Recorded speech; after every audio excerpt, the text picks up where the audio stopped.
කළ කෝන් කැබ දෝංකාර නම්බමින් ඒ නිකුත් වූ වෙඩිහඬින් සංකේතවත් වන්නේ උතුම් පෙරසර කරඬුව රැගත්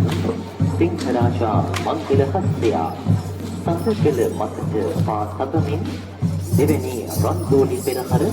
වීදි සංචාරය කිරීම ආරම්භ කළ වගයි. සම්තුන්ව තැන්පත්ව